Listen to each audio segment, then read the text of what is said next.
তোমাদের ছাদ বাগানে যে গাছগুলো আছে সেই গাছগুলোকে কি মিলিবাগ আক্রান্ত হয়েছে, মিলিবাগ তাড়াতে পারছো না?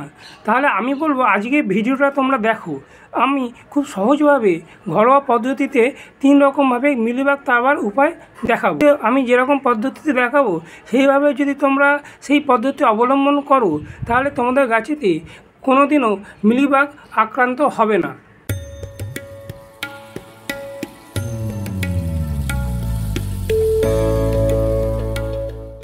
নমস্কার বন্ধুরা, ভারত এবং বাংলাদেশ যে যেখান থেকে দেখছো না কেন, সঞ্জয় হর্টিকালচারের পক্ষ থেকে জানাই তোমাদের স্বাগত।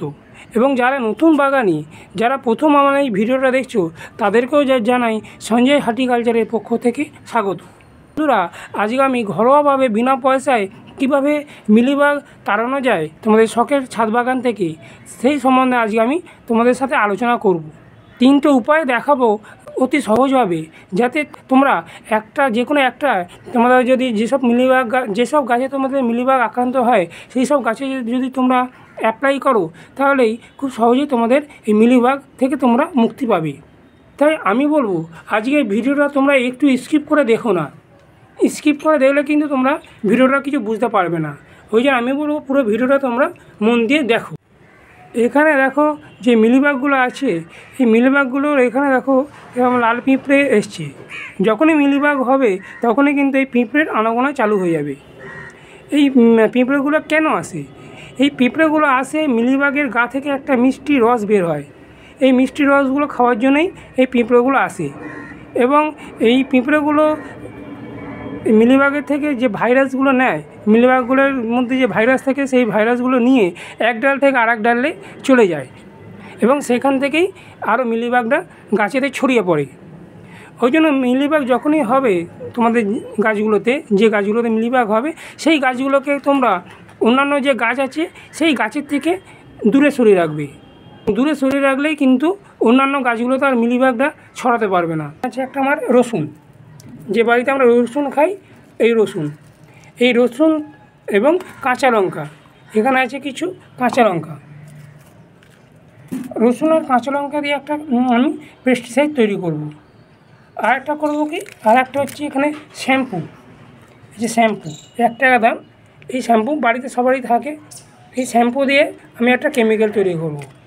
আর একটা করব এখানে নুন, যে নুন খাই ওই নুন দিয়ে একটা আমি কেমিক্যাল তৈরি করব।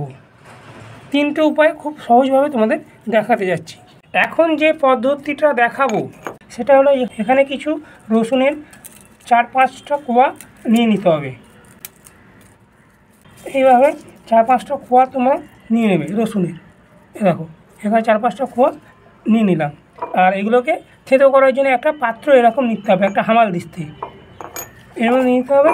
নেওয়ার পরে এখানে 4-5টা কাঁচা লঙ্কা, এই যে কাঁচা লঙ্কা দেখছো, এই 4-5টা কাঁচা লঙ্কা নিতে হবে।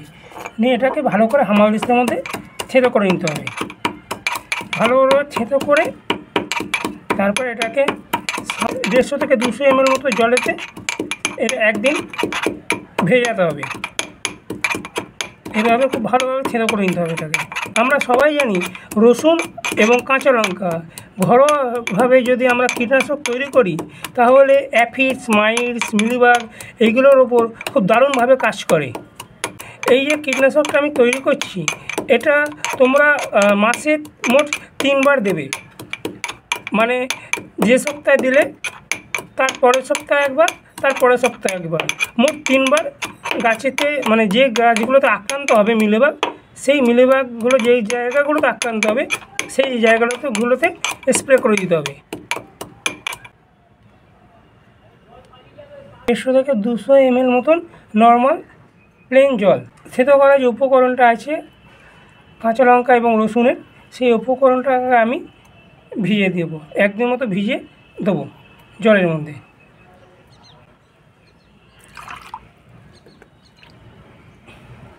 একদিন রসুন এবং কাঁচা লঙ্কা পেস্ট করা যে মিশ্রণটা একদিন জলেতে পুরো ভিজিয়ে রেখে সেই জলটাকে ভালো করে ছেঁকে নিতে হবে। এইভাবে ছেঁকে নিতে হবে জলটাকে। শুধু জলটাই গাছেতে স্প্রে করব। এরপরে এই জলটা তার সাথে আরও 1 লিটার এই জলটার সাথে আরও 1 লিটার মতন জল আমি মিশিয়ে নেব। এবং এই যে মিশ্রণটা তৈরি হলো, এই মিশ্রণটার সাথে আরও একটা জিনিস দিতে হবে, যেটা দেওয়া অত্যন্ত জরুরি। সেটা কি? সেটা হচ্ছে এই একটা শ্যাম্পু। ঘরেতে যে কোনো লিকুইড থাকে হ্যান্ড ওয়াশ, সেই হ্যান্ড ওয়াশ এরকম 1 চামচ নিতে হবে, কিংবা 1 টাকার শ্যাম্পু কিনে পুরো শ্যাম্পুটা জলের মধ্যে দিয়ে দিতে হবে, দিয়ে ভালো করে মিশিয়ে নিতে হবে। একটা স্প্রেয়ারের মাধ্যমে গাছেতে পুরো স্প্রে করে দিতে হবে। রসুন এবং কাঁচা লঙ্কা আমরা সবাই জানি একটা পেস্টিসাইডের কাজ করে, কিন্তু এই শ্যাম্পুটা কি কাজ করে? এই শ্যাম্পুটার একটা বিশেষ কাজ আছে। কি কাজ? এখানে যে দেখছো যে মিলিবাগগুলো আছে, মিলিবাগের গায়ে দেখো সাদা একটা মোমের মতো একটা আস্তরণ আছে। তো এই শ্যাম্পুটা দিলে কী হবে? এই আস্তরণগুলো সব সরে যাবে। সরে গিয়ে যখন আমরা কীটনাশকটা স্প্রে করব, সেই কীটনাশকটা ডাইরেক্ট মিলিবাগগুলোর গায়ে লাগবে, আর গায়ে লাগা মাত্রই সঙ্গে সঙ্গে মিলিবাগগুলো মারা যাবে। এখানে দেখো গাছটাকে আমি সোজা করে রাখিনি, এরকম শুইয়ে দিয়েছি। কেন এরকমভাবে শুইয়ে দিয়েছি? এরকমভাবে শুয়ে দেওয়ার কারণ একটাই, কারণ আমরা যে ঘরোয়া উপায়ে কীটনাশকটা তৈরি করছি তার মধ্যে একটা জিনিস আছে যেটা হচ্ছে কেমিক্যাল। সেটা কি? সেটা হচ্ছে শ্যাম্পু। তা যখন আমরা গাছেতে শ্যাম্পুটা স্প্রে করব, তখন সেই শ্যাম্পুর জলটা গাছের মাটিতে পড়বে, যেটা গাছের মাটির পক্ষে অত্যন্ত ক্ষতিকর। যদি এইভাবে গাছটাকে শুয়ে দেওয়া যায়, যখন আমরা স্প্রে করব, সেই স্প্রে জলটা মাটিতে পড়ে যাবে। ওই জন্য এইভাবে যখনই গাছেতে কীটনাশক স্প্রে করবে, তখনই গাছটাকে এইভাবে শুয়ে দিতে হবে। এরপরে যে আক্রান্ত যে জায়গাগুলো আছে, এই জায়গাগুলোতে আমি এটাকে স্প্রে করব।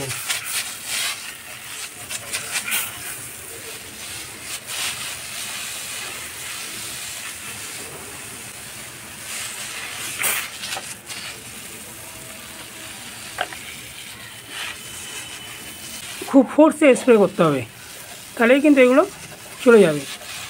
দেখো গাছটাতে আমি পুরো স্প্রে করে দিয়েছি এবং মিলিবাগ একটাও নেই, সব চলে গেছে।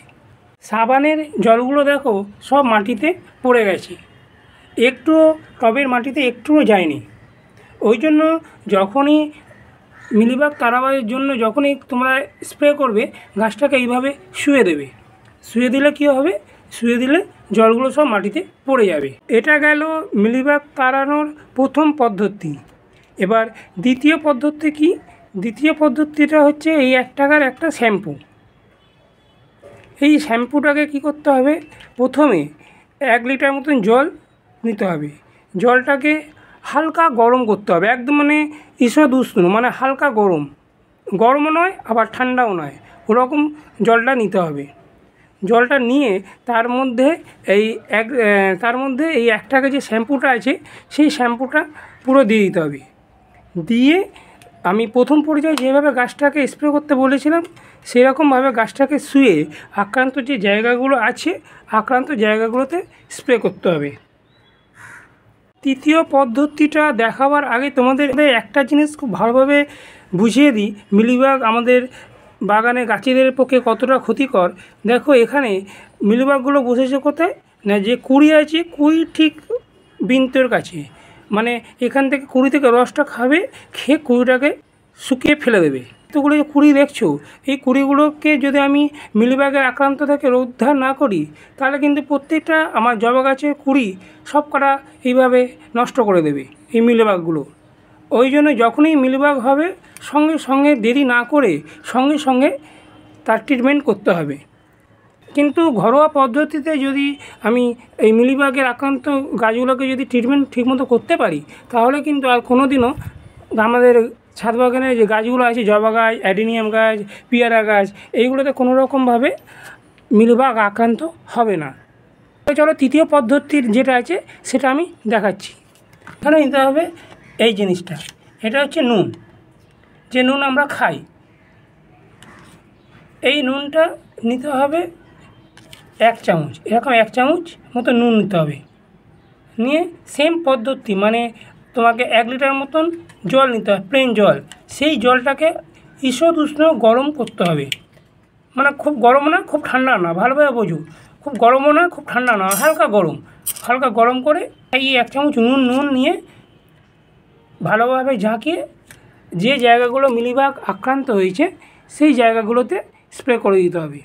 এবং তাহলেই দেখবে তোমাদের যে জায়গাগুলোতে তোমাদের মিলিবাগ আক্রান্ত হয়েছে সেই আক্রান্ত জায়গাগুলো থেকে খুব সহজেই মিলিবাগগুলো চলে যাবে। পেস্টিসাইডগুলো দেখালাম, এইগুলো স্প্রে দেওয়ার ঠিক তার পরের দিনকে কী করতে হবে, ঠিক তার পরের দিনকে ভালোভাবে গাছটাকে ফ্রিজে যে ঠান্ডা জল সেই জল দিয়ে ভালোভাবে গাছটাকে স্প্রে করে ধুয়ে দিতে হবে। বন্ধুরা, এটা গেল গাছেতে যদি মিলিবাগ আক্রান্ত হয় সেটাকে কিভাবে তাড়াবো সেই বিষয়ে আলোচনা।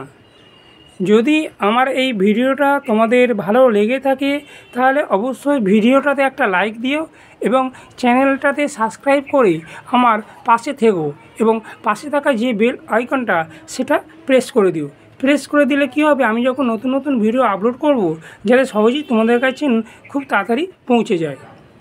সবাই তোমরা খুব ভালো থেকো, সুস্থ থেকো এবং প্রচুর পরিমাণে তোমরা গাছ লাগাও। নমস্কার।